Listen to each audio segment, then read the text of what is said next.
Graça e paz, irmãos. É uma satisfação poder estar aqui mais uma vez compartilhar a palavra de Deus. Em dias em que as pessoas estão fechadas, confinadas, em que muitos já estão ficando preocupados com o seu trabalho, com a manutenção da sua casa, da sua família, da ordem, eu queria então compartilhar um pouco da palavra de Deus para que a sua fé seja fortalecida. É importante, irmãos, entender que durante a nossa vida algumas crises irão acontecer, mas que isso não é motivo para desespero. Eu tenho certeza que Deus tem o controle de todas as coisas. E para a nossa meditação de hoje, eu gostaria então de citar aquilo que está registrado na palavra do Senhor no Evangelho de Mateus, a partir do capítulo 8, do versículo 23. É uma passagem que com certeza você já deve ter ouvido. Nessa passagem do Evangelho de Mateus, se dá um momento no qual, logo depois de Jesus ter passado um período curando, libertando, ensinando um grupo de pessoas, uma pequena multidão, agora chega um momento em que ele tem que atravessar um lago, o chamado Mar da Galileia. Mas era mar ou era lago? Era um lago. O Mar da Galileia, na realidade, era um lago interno com 14 por 21 quilômetros de extensão. E o interessante dessa passagem é que as pessoas pensam, meu Deus, como pode acontecer uma tempestade num lago? Isso também é uma analogia para as nossas vidas, para o nosso momento. Puxa, mas estava tudo indo tão bem, por que isso surge agora, de uma forma tão inesperada? Bem, a Bíblia diz que depois dos discípulos terem entrado no barco, eles estavam navegando à noite e de repente eis que se forma uma grande tempestade. Note, irmãos, que essa tempestade ela surgiu do nada. Embora naquela região, naquele lago, seja comum tempestades, não havia nenhum prenúncio, não havia nada que indicasse que naquele momento aquela tempestade surgiria.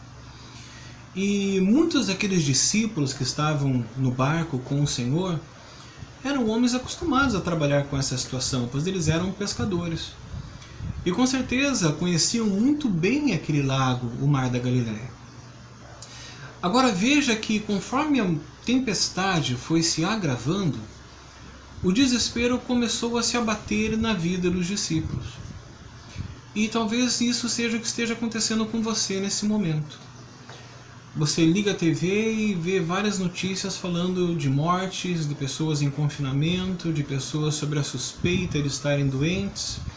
Você olha notícias de países próximos em que já morreram milhares de pessoas e você começa então a ficar desesperado. Os discípulos ficaram desesperados naquele momento. Eles também pensaram que ali seria o final das suas vidas. Mas olha que interessante. O Senhor Jesus estava dormindo no barco enquanto tudo isso acontecia. Sabe, talvez algumas pessoas pensem assim, mas como pode o Senhor Jesus estar dormindo no barco? Bom, primeiro isso é uma prova que Jesus era perfeitamente homem. Porque depois de um dia tão extenuante de trabalho, ensinando, curando, libertando, acompanhando pessoas, com certeza exaurido ele estava no barco naquele momento agora descansando. E sendo um homem comum, ele não havia percebido a tempestade que estava envolvendo os discípulos e até ele mesmo.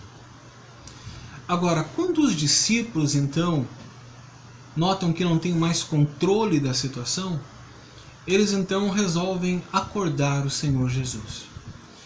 E a frase que eles usam para acordar o Senhor Jesus é muito interessante. Mateus aqui diz, salva-nos, Senhor, vamos morrer. Talvez seja isso que você esteja sentindo nesse momento.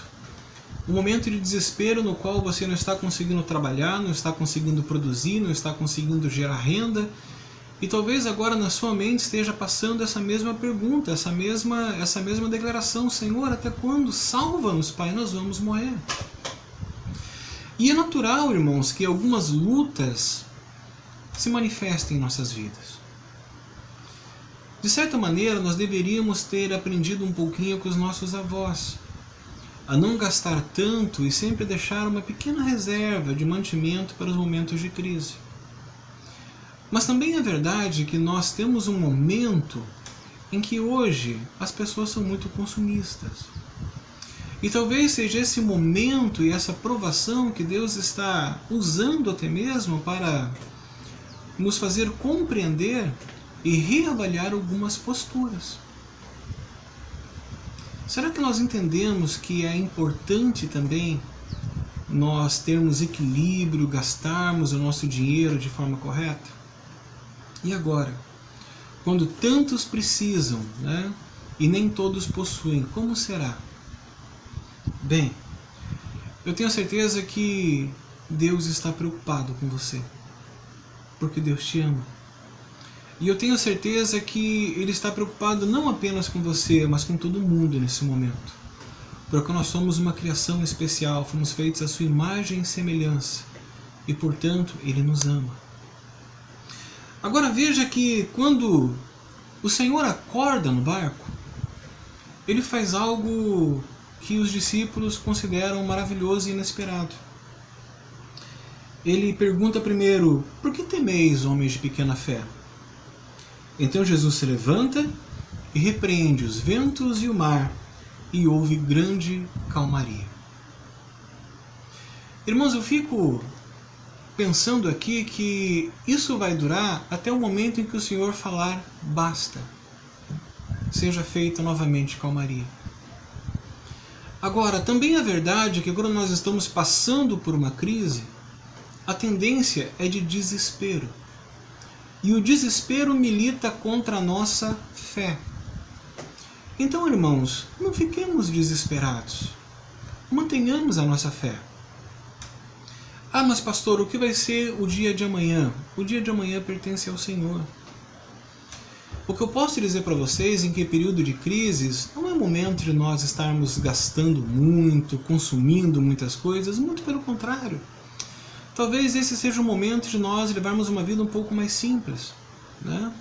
Ao invés de gastarmos tanto, com tantas coisas, procurarmos fazer uma alimentação em casa, saudável, em família, evitarmos o endividamento através de compras compulsivas.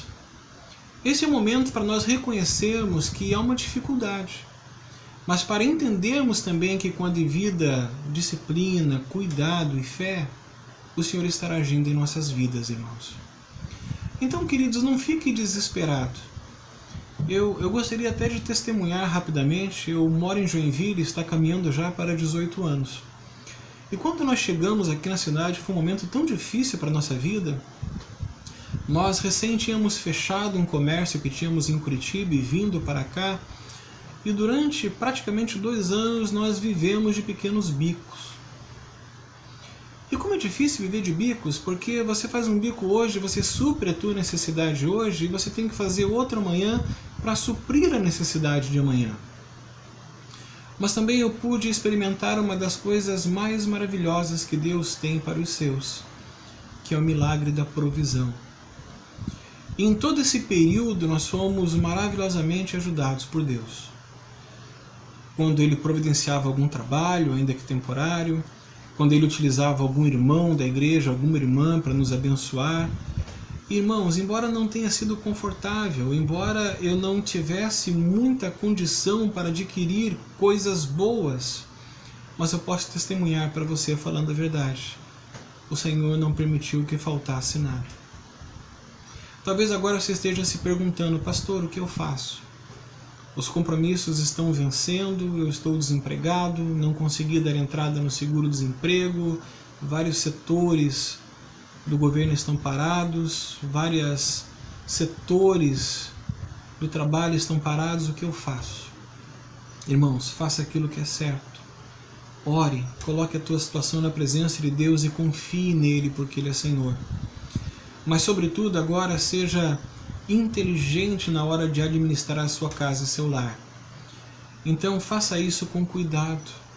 Faça isso levando em consideração aquilo que você tem. Faça isso levando em consideração aquilo que você precisa para os próximos dias. E eu tenho certeza que o Senhor estará honrando a sua vida e a sua casa. Depois de ter terminado com a tempestade, Os discípulos ficaram maravilhados e perguntavam-se: quem é este, que até o vento e o mar lhe obedecem? O Senhor é Senhor sobre tudo, até sobre a própria natureza. E eu tenho a certeza que na hora certa, irmãos, tudo isso que está acontecendo vai acabar. Agora, para nós temos uma esperança. A esperança de um Deus vivo, de um Deus que é Senhor sobre todas as coisas e que com certeza está cuidando da sua vida, da sua casa e da sua família. Portanto, queridos, não se desesperem, por pior que sejam as notícias. A nossa vida não está na mão de um repórter, a nossa vida está nas mãos do Senhor, que fez os céus e a terra. E nesse momento todas as coisas estão nas mãos de Jesus Cristo, e Ele é Senhor das nossas vidas. Então não se preocupe, apenas seja cuidadoso em administrar aquilo que você tem. Lembre-se sim de honrar o Senhor, lembre-se sim de fazer aquilo que você precisa, se você pode até ajudar pessoas ao teu redor que estejam sofrendo. Mas sobretudo não perca a sua esperança e a sua fé, porque por pior que sejam os cenários, maior é aquele que está sobre as nossas vidas. Amém? Vamos orar? Querido Senhor, Tu és Senhor sobre tudo. E nós queremos colocar a nossa vida mais uma vez em Tuas mãos. Senhor, tem misericórdia da humanidade, tem misericórdia de nós, tem misericórdia, Pai, do mundo que precisa de Ti ansiosamente. Nós sabemos que em Ti nós temos esperança e no Senhor nós temos a certeza que iremos vencer. E sabemos que a nossa vida está guardada em Tuas mãos. E sabemos, Pai, que o mundo também precisa dessa esperança. Então nos sustenta, nos dá graça e nós declaramos pela fé que Tu és Cristo, Rei e Senhor, o amado Filho do Deus vivo, e nós oramos em Teu nome. Amém e amém.